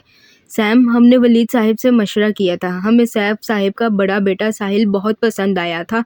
वो अभी से ही बहुत मैच्योर और समझदार है, तो बड़े होकर तो वो और भी ज़्यादा समझदार हो जाएगा, इसलिए मैंने वलीद साहिब से अपनी इस ख्वाहिश का इजहार किया था। मिन्हाज साहिब के मुंह से साहिल का नाम और तारीफ सुनते साहिल और साद को अपने पैरों से ज़मीन खिसकती महसूस हुई, जबकि मिन्हा की आंखें लबालब पानियों से भर गईं। बिया काटो तो बदन में लहू नहीं की मानिंद सफ़ेद पड़ी थी, जबकि सैफ और सादिया ने परेशानी से एक दूसरे को देखा था। मेरी ख्वाहिश के इजहार करने पर वलीद साहिब बहुत खुश हुए थे, मगर साहिल मिन्हा से उम्र में बहुत बड़ा है, इन दोनों में 8 साल का फ़र्क है। मेरी परी तो अभी सिर्फ 2 साल की है, जबकि साहिल 10 साल का हो चुका है। वलीद साहिब का कहना था कि जब तक मिन्हा अपनी जवानी को पहुंचेगी, इनका पोता बुढ़ापे में कदम रख चुका होगा। इसलिए इन्होंने मुझे एक और मशवरा दिया जो मुझे बहुत पसंद आया। वो चाहते थे मैं साहिल की जगह साद को अपना दामाद बनाऊं। साद और मिन्हा में सिर्फ 5 साल का फ़र्क है, जो काबिल कबूल है, इसलिए हमने मिन्हा और साद का रिश्ता पक्का किया है। आगे या किस्मत या नसीब। मिन्हाज साहिब की आखिरी बात सुनते साहिल और साद की जान में जान आई, जबकि बाकी सब भी मुस्कुराने लगे। शायद अल्लाह ने साद और मिन्हा को एक दूसरे के लिए ही बनाया था। यही वजह थी कि इतने साल पहले भी मिन्हाज साहिब ने अपने दामाद के तौर पर साद को ही चुना था, और आज उनकी ख्वाहिश भी पूरी होने जा रही थी। उनकी बेटी वाकई ही साद मलिक की मताए जान बनने जा रही थी। मिन्हाज साहिब अपनी बात मुकम्मल करते मुस्कुराकर आज़म साहिब के करीब से उठते दूसरी कुर्सी पर बैठे। अब कैमरे में फिर से सिर्फ मिन्हाज ईरानी ही नज़र आ रहे थे। मैं तुम्हें मेरी मिन्हा के बारे में बता चुका हूँ, इसे साद मलिक की इमानत के तौर पर तुमने रखना है और वक्त आने पर इसे साद मलिक के हवाले करना है। मगर हाँ, मेरी परी को साद के हवाले करने के बाद तुमने वलीद साहिब की बहू का खूब ख्याल रखना है, क्योंकि साद जितना शरारती है मुझे यकीन है मिन्हा उससे डबल शरारती है, और ये दोनों मिलकर यकीनन बेचारी भाभी का जीना हराम करेंगे, इसलिए दोनों को काबू में ही रखना। मिन्हाज साहिब की बात सुनते सब लोग कहका लगाकर हंसे, जिसमें सबसे बुलंद कहका साद का था। फिर मिन्हाज साहिब एक गहरा सांस लेते दोबारा खुद को बोलने के लिए तैयार करने लगे। सैम, तुम्हें याद हो तो शुरू में मैंने कहा था तुम मेरे बच्चों का ख्याल रख सको। मेरी एक बच्ची तो मिन्हा है जिसका मैं तुम्हें बता चुका हूँ, मगर मिन्हा के सिवा भी मेरी एक और औलाद है जिसके बारे में इस दुनिया में कोई भी नहीं जानता। आज मैं तुम्हें अपनी उस औलाद के बारे में बता रहा हूँ। मेरी सोफिया के सिवा एक बीवी और भी है। सोफिया इस बात से अच्छे से वाकिफ़ है कि मैंने दूसरी शादी की है, और वो शादी किन हालात में की है ये सब मैं किसी से डिस्कस नहीं करना चाहता। बस इतना जान लो, मैंने मिन्हा की माँ से इजाज़त लेकर ये कदम उठाया था। मिन्हा, मेरी दूसरी बीवी अंग्रेज़ है और वो कोलंबिया में रिहाइश पजीर है। मेरी दूसरी शादी को 10 साल हो चुके हैं और उसमें से अब मेरा एक बेटा भी है जो इस वक्त 7 साल का है, जबकि सोफिया मेरी पहली बीवी है और हमारी शादी को 12 साल हो चुके हैं। मिन्हा मेरी और सोफिया की शादी के 10 साल बाद पैदा हुई है। मेरी दूसरी बीवी का नाम एमा है, एमा मिन्हाज ईरानी, और मेरे बेटे का नाम माज मिन्हाज ईरानी है। मेरा बेटा बहुत समझदार है। कोलंबिया जैसे आज़ाद मुल्क में रहने की वजह से थोड़ा सा मॉडर्न ज़रूर है, मगर वो दिल का बहुत अच्छा है। थोड़ा सा ज़िद्दी ज़रूर है, मगर अपने साथ जुड़े लोगों को बहुत प्यार करता है। वो अच्छे से जानता है इसकी एक 2 साला बहन है जो मेरे साथ पाकिस्तान में रहती है। मैंने मिन्हा की तरह मेरे माज के लिए भी एक फ़ैसला लिया है ताकि वो तुमसे और मिन्हा से जुड़ सके। मैंने अपनी सारी प्रॉपर्टी और बिज़नेस के 2 हिस्से किए हैं। एक हिस्सा मैं मिन्हा के नाम कर चुका हूँ, जबकि दूसरा हिस्सा मैंने माज के नाम कर दिया है। कोलंबिया और इसके गिर्द ममालिक में मौजूद मिन्हाज ग्रुप ऑफ इंडस्ट्रीज़ का सारा बिजनेस माज ही देखेगा, और जब तक माज बिजनेस करने के काबिल नहीं हो जाता तब तक वो सारा बिजनेस एमा देखेगी। इसलिए तुम्हें इस साइड के बिजनेस की फ़िक्र करने की ज़रूरत नहीं है। एमा तुम्हें बहुत अच्छे से जानती है और तुम मेरी ज़िंदगी में क्या हैसियत रखती हो इस बात से भी वो वाकिफ़ है। एमा को ब्लड कैंसर है, लास्ट स्टेज। इसके पास सिर्फ कुछ ही साल हैं, इसलिए वो अभी से ही माज को सारा बिजनेस समझा रही है। और माज बहुत समझदार है, मुझे उम्मीद है वो मेरा बिजनेस संभाल लेगा, जैसे मैंने मिन्हा की बात साथ से पक्की की है और सिर्फ इस ख्वाहिश का इजहार किया है। ठीक वैसे ही मैंने माज के लिए भी एक गुड़िया पसंद की है, मगर ये मेरी ख्वाहिश नहीं है, ये मेरा हुक्म है कि तुम माज को उसकी गुड़िया ज़रूर दोगी, क्योंकि मैं माज को उसकी गुड़िया के बारे में बता चुका हूँ और वो अभी से अपनी नन्ही सी गुड़िया से बेइंतहा मोहब्बत करने लगा है। वो माज की इमानत है और मैंने माज से एक वादा लिया है। माज अपनी बात और वादों का बहुत पक्का है। सैम, मैंने माज से वादा लिया है कि वो अपने 25 साल पूरे होने से पहले कभी भी पाकिस्तान नहीं जाएगा, और यकीन मानो वो वाकई तब तक पाकिस्तान नहीं आएगा जब तक वो 25 साल का नहीं हो जाता।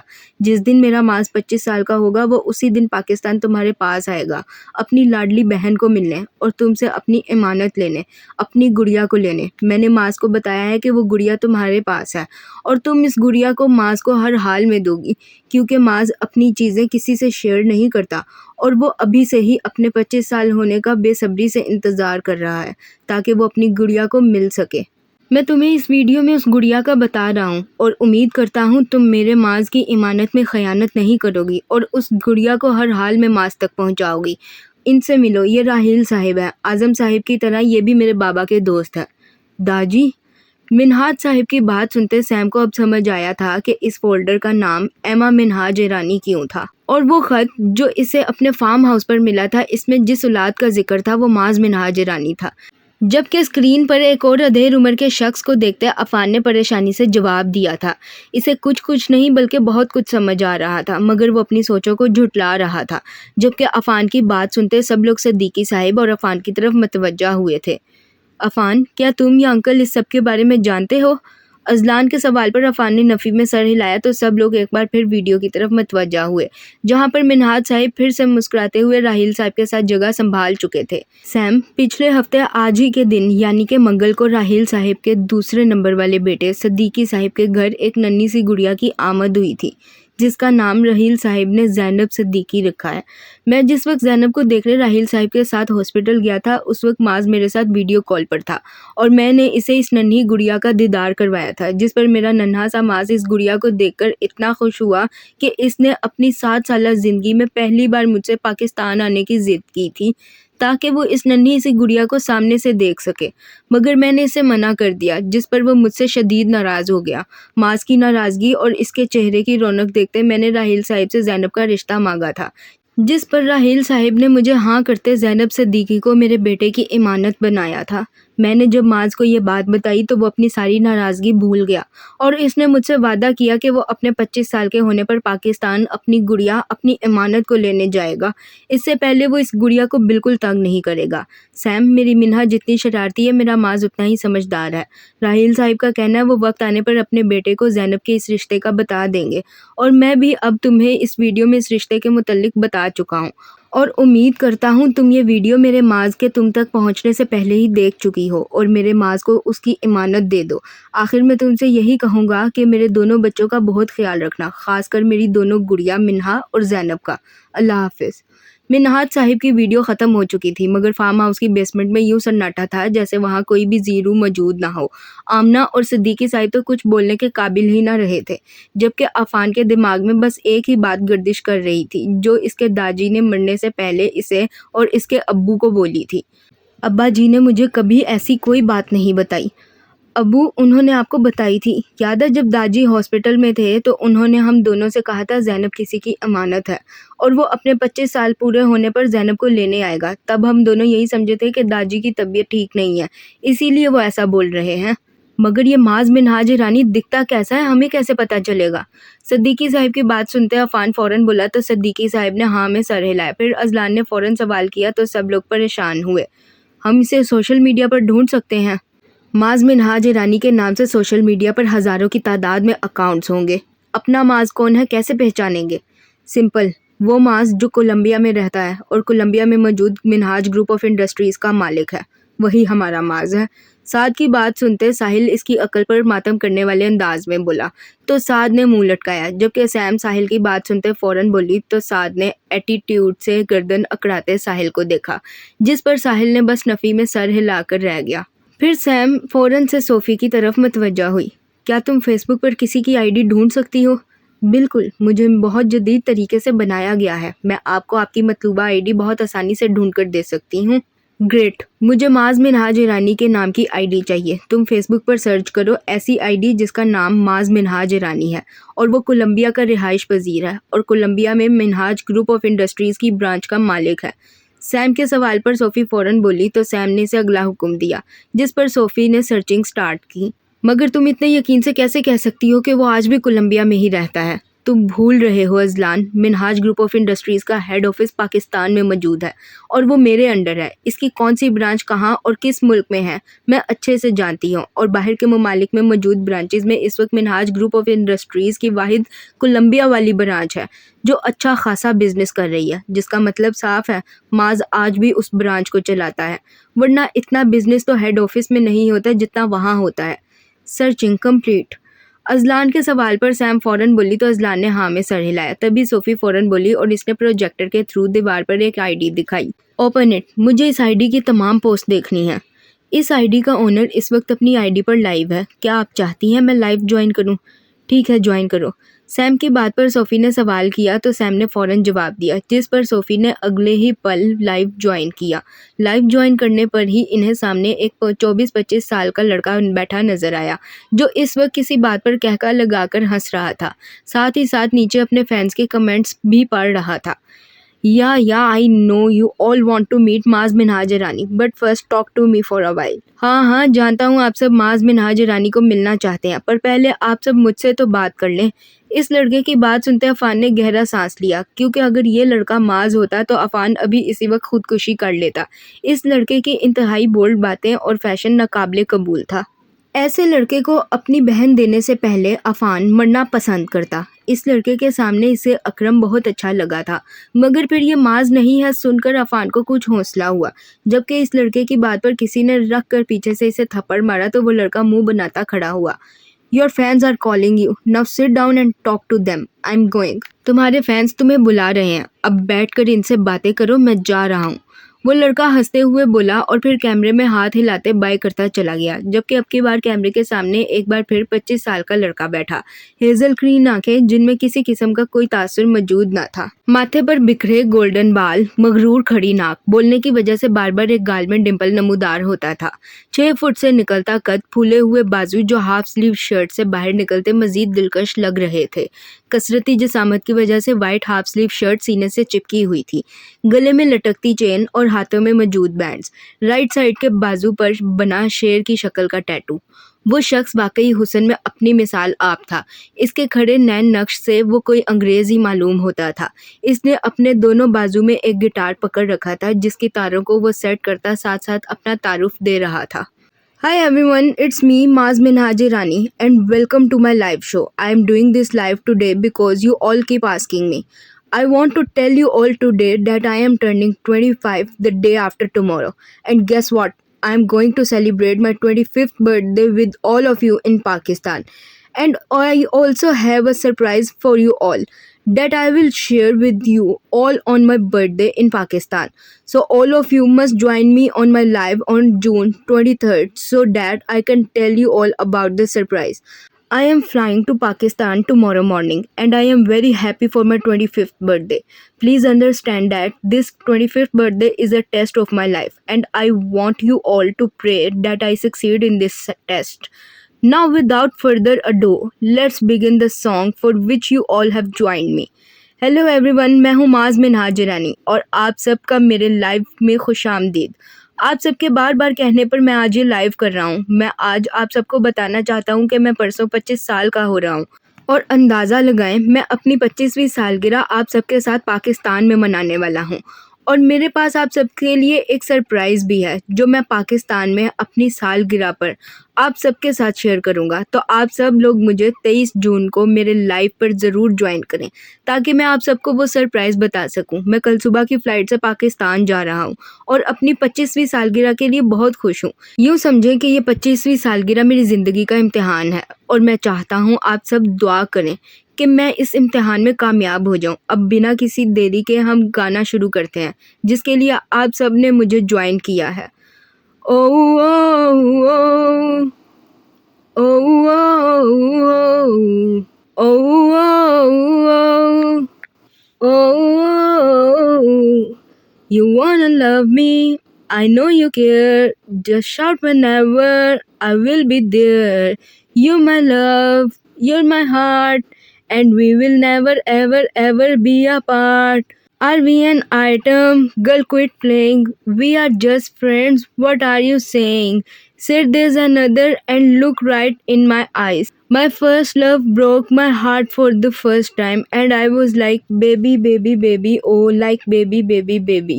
No, like baby, baby, baby, oh, I thought you would always be mine. How do you like the song?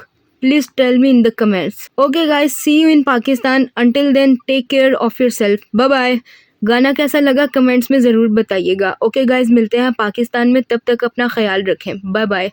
गाना गाने के बाद माज मुस्कुराता हुआ फ़ौरन बोला और फिर अपनी 2 उंगलियां अपने माथे तक ले जाता सबको अपने मखसूस अंदाज में बाय बोलता अपना लाइव बंद कर गया। जबकि माज का लाइव बंद होने पर अजलान ने अफान को देखा। ये आफत की पुड़िया कल पाकिस्तान आ रही है और परसों वो 25 साल का हो जाएगा। अब क्या करना है पता नहीं, जो अब्बू कहेंगे वही होगा। अभी तो सब घर चलो, रात होने वाली है। बाद में आराम से बैठकर इस सब के बारे में सोचेंगे कि चलो चलें। माज को देखते सब इतना तो जान चुके थे वो इंतहाई आज़ाद ख्याल का मालिक है, जबकि इसके सरप्राइज़ वाली बात पर सब समझ चुके थे कि वो ज़ैनब की बात कर रहा है। लाइव के बंद होने पर अजलान अफान को देखता बोला तो अफान ने कंधे उचकाते जवाब दिया, जिस पर शहला फ़ौरन बोली तो सब लोग हाँ में सर हिलाते इस AI असिस्टेंट को बंद करते वहाँ से निकलते सीधा रहमान विला आ गए ताकि सब लोग एक साथ रात का खाना खा सकें और फिर माज के बारे में कोई फैसला करते अपने अपने घरों को रवाना हो जाए। बाकी जो नसीब को मंजूर होगा होना तो वही है। इस वक्त सब लोग रहमान विला में मौजूद रात के खाने से फारिग हुए थे और अब सब लोग बैठे माज और ज़ैनब के मुतल्लिक सोच रहे थे। अब क्या करेंगे आप सदीकी साहिब? मेरे मरहूम अब्बा जी ने इस रिश्ते को कबूल किया था, इसलिए मुझे इस रिश्ते से कोई एतराज़ नहीं है। हाँ, बस मैं इतना देखना चाहता हूँ कि वो कोलंबिया जैसे आज़ाद मुल्क में पला बड़ा है, इसे दीन की कुछ समझ है भी या नहीं।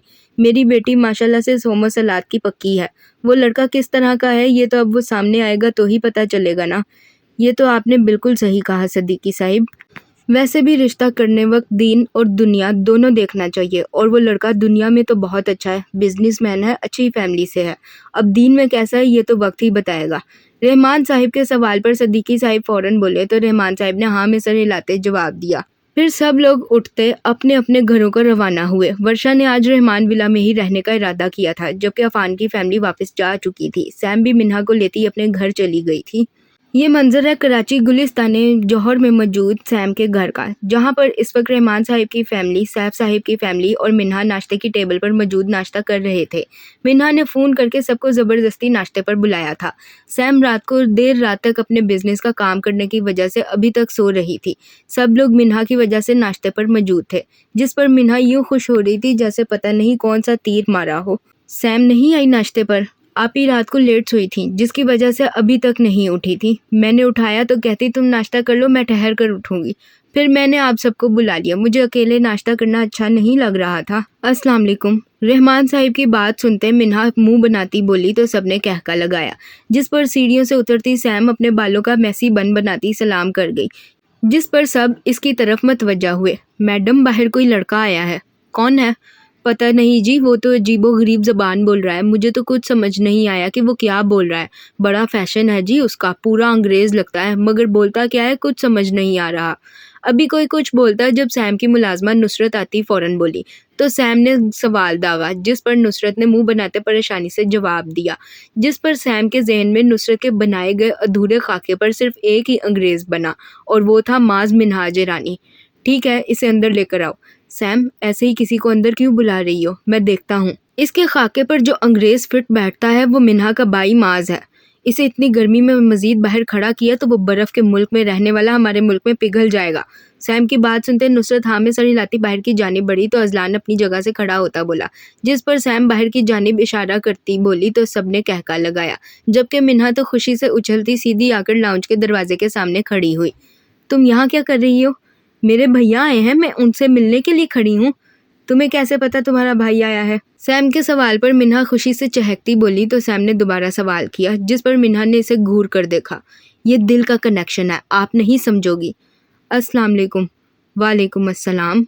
मिन्हा अपने दिल के मुकाम पर हाथ रखती बोली तो सबने अपनी हंसी दबाई। इससे पहले सैम कुछ बोलती माज़ लाउंज में दाखिल होता अपने मखसूस अंग्रेज़ी एक्सेंट में सलाम कर गया, जिस पर सैम ने फ़ौरन जवाब दिया, भैया। माज़ को देखती मिन्हा खुशी से चिल्लाती बोली तो इसके पास खड़ी सैम ने अपने कानों में हाथ डालते से घूर कर देखा, जबकि मिन्हा एक ही जस्त में जाती माज़ के गले का हार बनी तो माज़ ने अपना आईब्रो झुकाया। How do you know I am your brother? तुम्हें कैसे पता मैं तुम्हारा भाई हूँ? ये दिल का कनेक्शन है, मुझे पता चल गया था आप मेरे भाई हो। सॉरी, व्हाट डिड यू से? माजरत, तुमने क्या कहा? माज़ के सवाल पर मिन्हा फ़ौरन बोली तो माज़ ने परेशानी से सवाल किया, she is saying that this is a heart connection, I knew that you were my brother. वो कह रही है कि ये दिल का कनेक्शन है, मुझे पता चल गया था कि आप मेरे भाई हो। Do you all know who I am? क्या आप सब मुझे जानते हैं कि मैं कौन हूँ? Yes, Minhaj sahib's personal lawyer Haroon Lashari had told us that you would come to meet us in a day or two. हाँ, मिन्हाज साहिब के पर्सनल लॉयर हारून लशारी ने बताया था हमें कि तुम 1-2 दिनों में हमसे मिलने आओगे। सैम की बात सुनते माज़ ने परेशानी से सवाल किया तो सैम ने हाँ में सर हिलाते जवाब दिया, जिस पर माज़ ने मिन्हा को देखा जो अभी तक इसके गले का हार बनी हुई थी। मिन्हा को देखते माज़ ने मुस्कुराते हुए इसके गिर्द अपना हिसार बांधा और इसके गाल पर प्यार भरा बोसा दिया, तो मिन्हा मुस्कुराती हुई इससे दूर हुई। फिर माज़ मुस्कुराता हुआ सबसे मिला। If Harun Lashari had told you about my arrival, then he would have also told you that I came here for a purpose. अगर आपको हारून लशारी ने मेरी आमद का बताया था तो फिर ये भी बताया होगा कि मैं यहाँ किसी मकसद से आया हूँ। No, they didn't tell me anything like that. I thought you came here for the holidays. नहीं, मुझे तो ऐसा उन्होंने कुछ नहीं बताया था, मैं तो समझ रही थी तुम यहाँ छुट्टियाँ मनाने आए हो।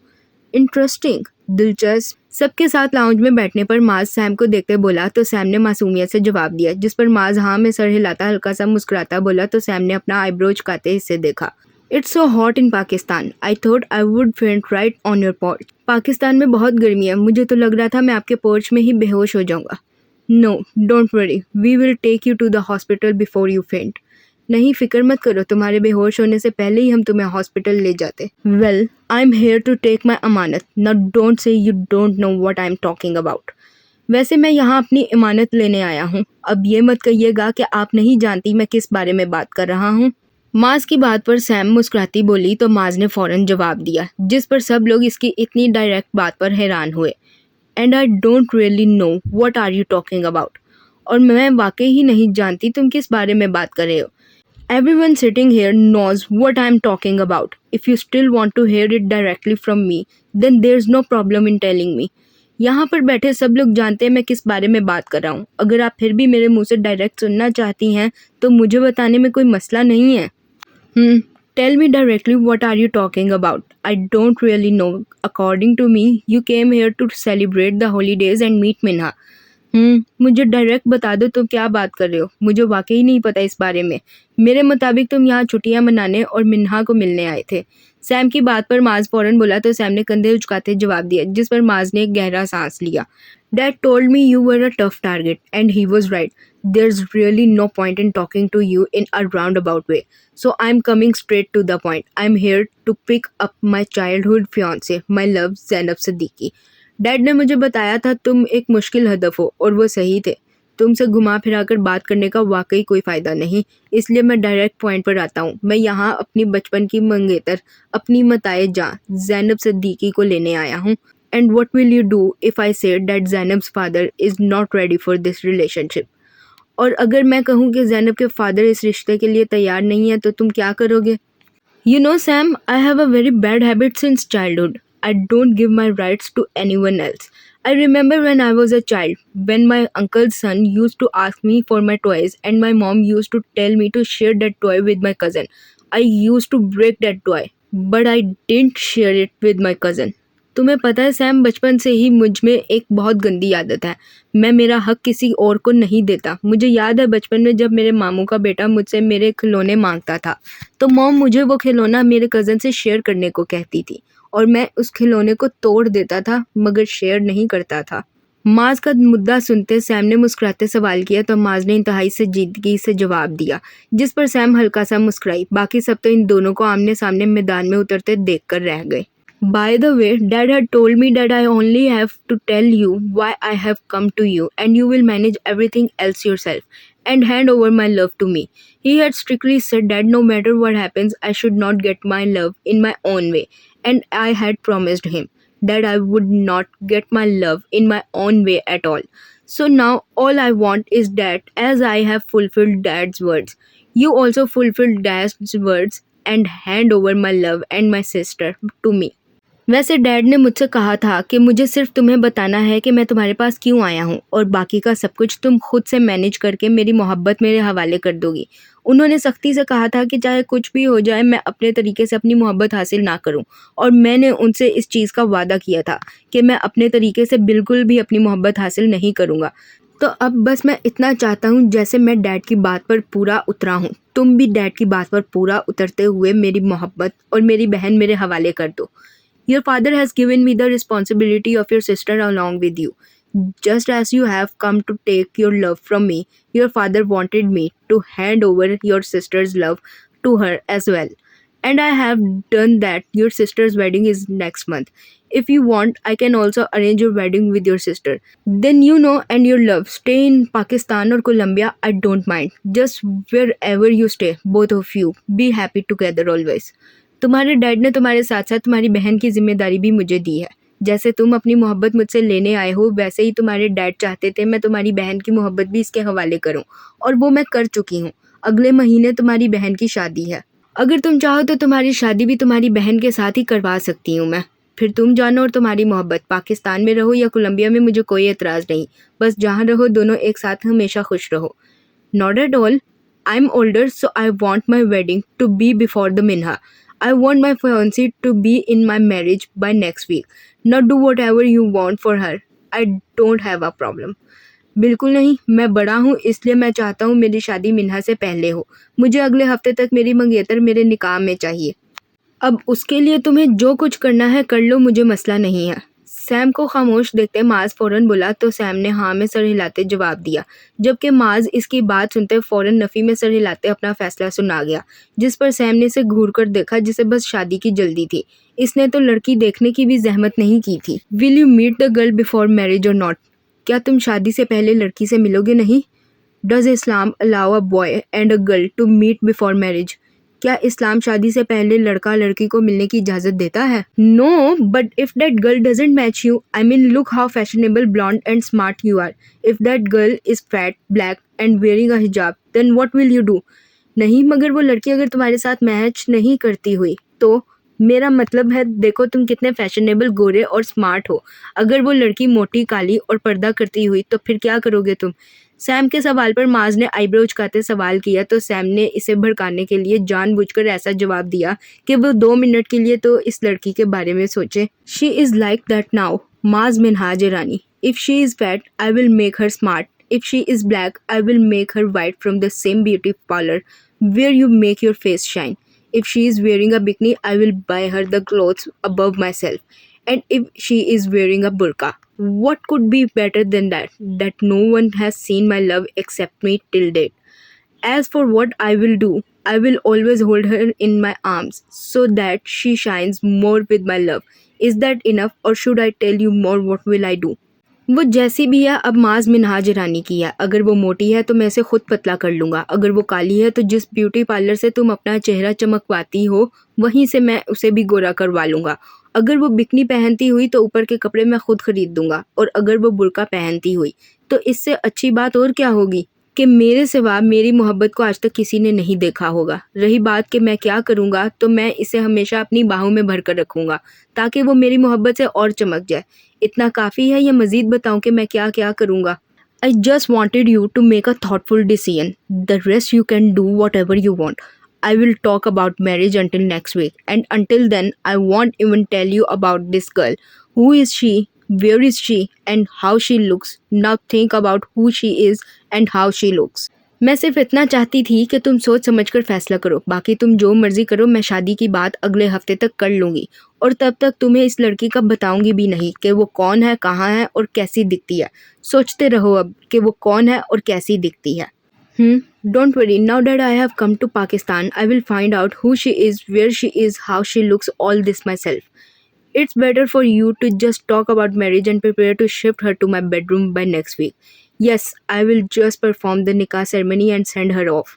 Tell her to fulfill whatever her dreams she has for marriage at the wedding reception. I have no problem with that.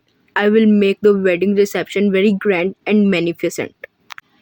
फ़िक्र मत करो, अब मैं पाकिस्तान आ गया हूँ ना, तो वो कौन है, कहाँ है, कैसी दिखती है, ये सब मैं खुद पता करवा लूँगा। तुम्हारे लिए यही बेहतर है कि तुम बस शादी की बात करो और अगले हफ्ते तक इसे मेरे बेडरूम में शिफ्ट करने की तैयारी करो। और हाँ, मैं सिर्फ सादगी से निकाह पढ़ाकर रुखसती करवाऊँगा। इसे कह देना अपने जो भी शादी के ख्वाब हैं वो वलीमे पर पूरे कर ले। मुझे कोई मसला नहीं है, मैं वलीमा बहुत अच्छा, बड़ा और बहुत शानदार करूँगा। माज अपने चेहरे पर एक तपा देने वाली मुस्कुराहट से जाता बोला तो सैम ने इसे यूं सबके सामने बेबाकी पर उतरते देखकर गुस्से से जवाब दिया, जिस पर माज ने सैम को भरपूर सुलगाने वाला काम करते इसे बेबाकी से अपनी शादी का बताया तो सैम बस मुठियां भींच कर रह गई। By the way, where is my room? I have just come from such a long flight. I am tired. I want to rest for a while.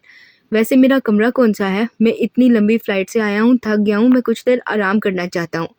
I tell you, कम। मैं बताता हूँ, आओ। I'll come back fresh, so cook me something nice to eat. I'm hungry, and yes, keep the chilies to a minimum. I can't eat as many chilies as you Pakistanis. मैं fresh होकर आता हूँ, तब तक मेरे लिए कुछ अच्छा सा खाने को बनवा लो। मुझे भूख लग रही है, और हाँ, मिर्चें कम रखना, तुम पाकिस्तानियों जितनी मिर्चें नहीं खा सकता मैं। सैम को खामोशी से खुद को घूरते देखकर माज मुस्कुराता हुआ खड़ा हुआ और फिर फौरन बोला तो अजलान ने परेशानी से जवाब दिया, जिस पर माज हाँ में सर हिलाता आगे की जानिब बढ़ा, मगर जाते जाते वो सैम को दोबारा से आग लगाना नहीं भूला था। माज की बात पर सैम ने गुस्से से चीखते हुए पास पड़ा आवाज उठाते इसकी तरफ फेंका, जिसे वो मुस्कुराते हुए कैच कर गया। I didn't know that in Pakistan guests are welcomed by hitting a vase like this. मुझे नहीं पता था पाकिस्तान में मेहमानों का वेलकम यूं गुलदान मारकर किया जाता है। Get out of here or I'll literally rip your head off, you worthless human. दफ़ा हो जाओ यहाँ से, वरना मैं वाकई तुम्हारा सर फाड़ दूंगी, तुम बेहुदा इंसान। Don't scream. Prepare food for your brother. And yes, make some coffee. It will relieve my fatigue. चीखो मत, खाना तैयार करवाओ अपने भाई के लिए, और हाँ, कॉफ़ी भी बनवाना, ज़रा मेरी थकावट उतर जाएगी। माज दिल जलाने वाली मुस्कुराहट चेहरे पर सजाता कहका लगाकर बोला तो सैम गुस्से से चिल्लाती बोली, जिस पर माज फौरन से यूं बोला जैसे हुक्म दे रहा हो, जिस पर सैम ने गुस्से से दांत किचकिचाए। Nusrat, cook food for this useless person and pour a whole box of chilies into his food. There is no need to even keep water with him. Nusrat, इस बेहुदा इंसान के लिए खाना बनाओ और मिर्चों का पूरा डब्बा उंडेल देना इसके खाने में, और साथ पानी रखने की भी ज़रूरत नहीं है। सैम के गुस्से से कहने पर माज कहका लगाता अजलान के पीछे कमरे की जानिब बढ़ा तो मिन्हा भी भागकर इन दोनों के पीछे गई, जबकि सैम बस पीछे इस मनहूस आदमी की कमर को घूर कर रह गई। माज और सैम की इस नोक जोक को सबने अपनी मुस्कुराहट दबाते एंजॉय किया था, जबकि माज की बेबाकी पर सबके चेहरे लाल अंगारा हुए थे। माज के जाने के बाद सैम गुस्से से अपने कमरे की तरफ बढ़ी ताकि फ्रेश हो सके, जबकि सैम को जाते देखकर बिया फौरन अंशरा को सादिया को पकड़ाती किचन में चली गई ताकि सैम और माज के लिए नाश्ता तैयार करवा सके।